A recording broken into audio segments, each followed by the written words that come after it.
us to sleep.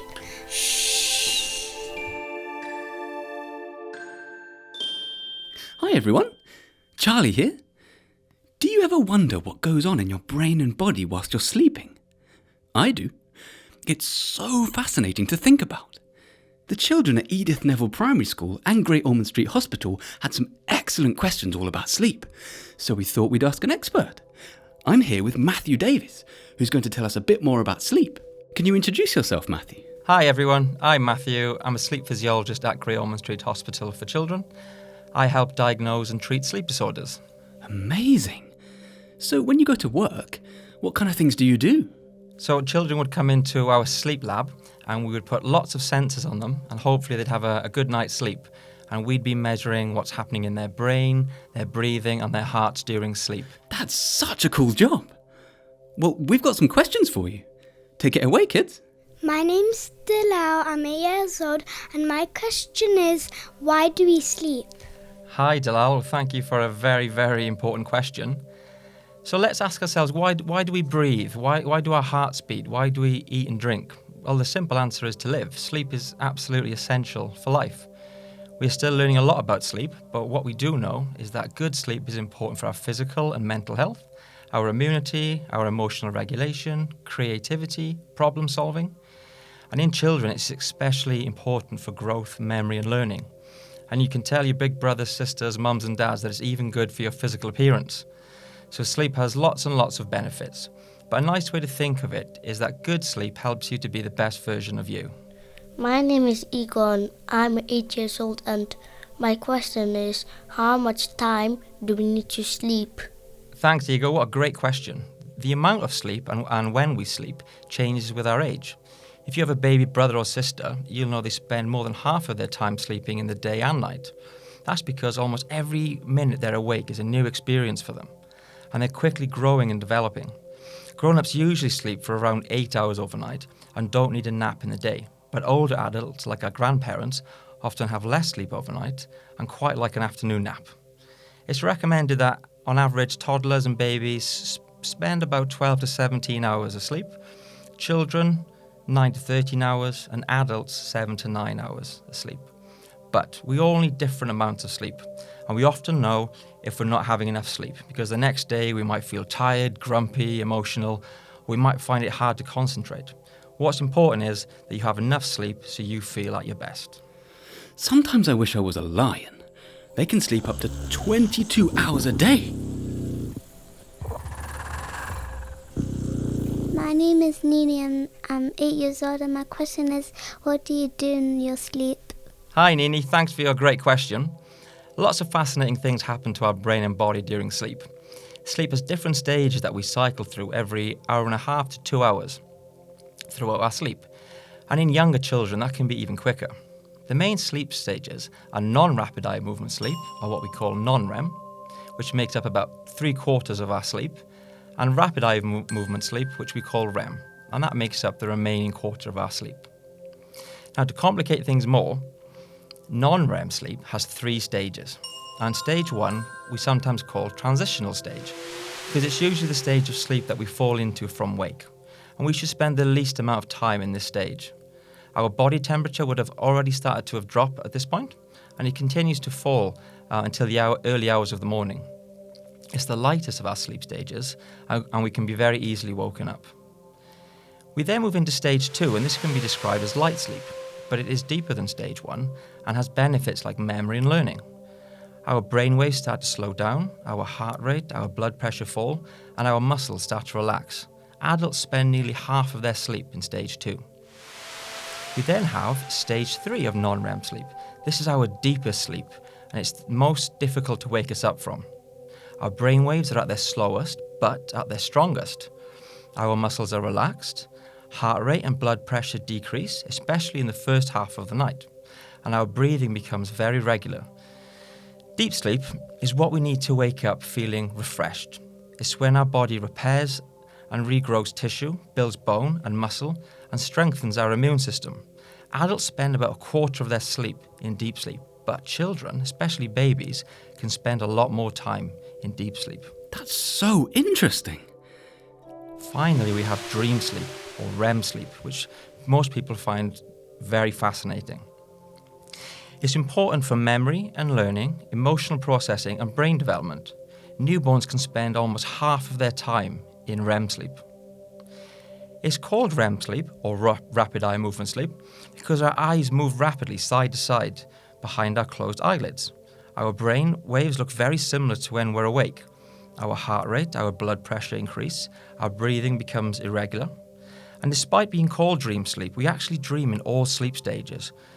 But in REM sleep, our dreams are most vivid, complicated and emotional. The kind of dreams where characters change, scenes change in an instant. And it's almost very hard to describe the dream to a friend the next morning. That's true. Sometimes my dreams are so vivid and I can remember every detail, and other times I can't remember them at all. What's also fascinating about REM sleep is that many of our muscles become temporarily paralysed, so they almost stop working completely, especially the ones that we use to move our arms and legs. We don't know exactly why, but it's thought that this is to stop us acting out our dreams and to keep us safe.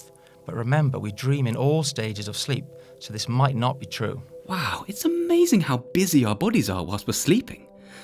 But what about when you can't fall asleep? Hey Matthew. Why is it hard for some people to fall asleep? That's what I was going to ask.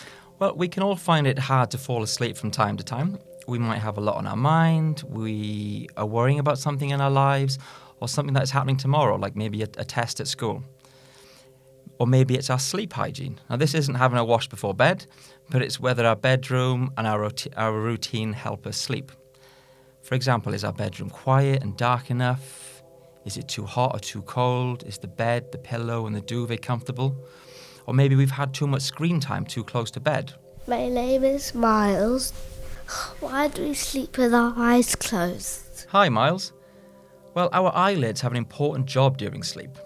By closing, they help us block out some light, helping us fall asleep and stay asleep. They also provide a protective barrier to keep out dirt and stop our eyes drying out and becoming irritated. And because we don't blink during sleep, the dirt can gather in the corners of our eyes. That's why when we wake up in the morning, we can have crusty eyes or eye bogies. Ew, eye bogies? My name is Omar Khan, I'm 8. Why do we twitch while we're falling asleep? Thanks, Uma. We all do this from time to time. It's called a hypnagogic jerk or a sleep start. Usually when we've had one of these, we know that we're going to be falling asleep quite quickly. Sometimes when we're falling asleep, we have a dream or a feeling of falling, followed by a big sudden twitch or a jerk or a jump, which wakes us and startles us. They can occur more frequently at times when we're stressed, or maybe when we haven't had enough sleep, or when someone's had a cup of tea or coffee too close to bedtime. We don't know for certain why these happen, but one theory is the body mistaking the sense of relaxation when we're falling asleep as a sign that the body is actually falling, especially as, when we have this sensation, we have a dream that we're usually falling, and as a result, causes us to jump and wake up so that we can catch ourselves. Why do people snore?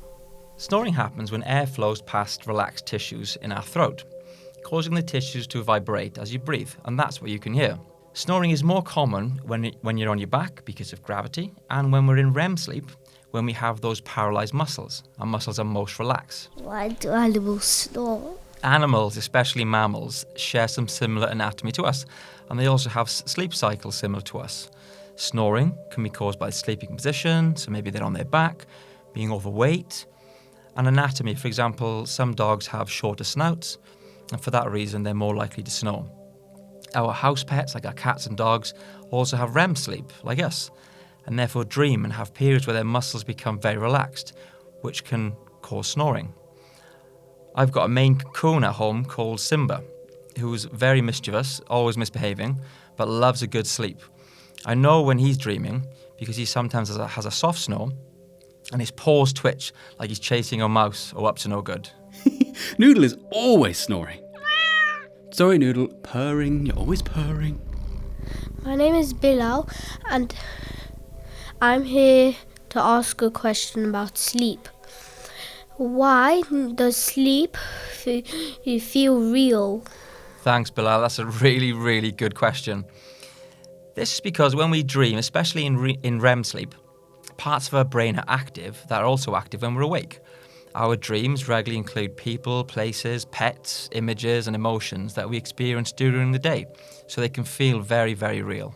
Matthew, do you have any top tips for falling asleep? I think some top tips for falling asleep are having a good routine that you stick to every night. That helps your body prepare for sleep. Having a bedroom that helps promote sleep, so it's dark, it's quiet, it's the right temperature, you've got nice comfortable bedding. But also, we all have busy minds, whether it's school or work. If something pops into your mind, it's always good to write it down. That then clears your mind and you can tackle that job in the morning. That's a great idea. I'm going to keep a notepad next to my bed from now on. Thanks, Matthew. Well, thanks everybody for your fantastic questions today. I hope you have a good night's sleep and pleasant dreams. It's amazing how busy our bodies are whilst we're sleeping. I sometimes find it hard to go to sleep, but tonight when I go to bed, I'll know my body and brain have everything under control and will be looking after me until the morning. Thank you to the kids at Edith Neville Primary School and Great Ormond Street Hospital for their awesome questions, and thanks again to Matthew for his brilliant answers. Speak soon, audio movers. Bye!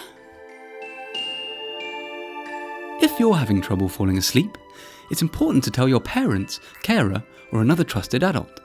They can help you figure out what to do next.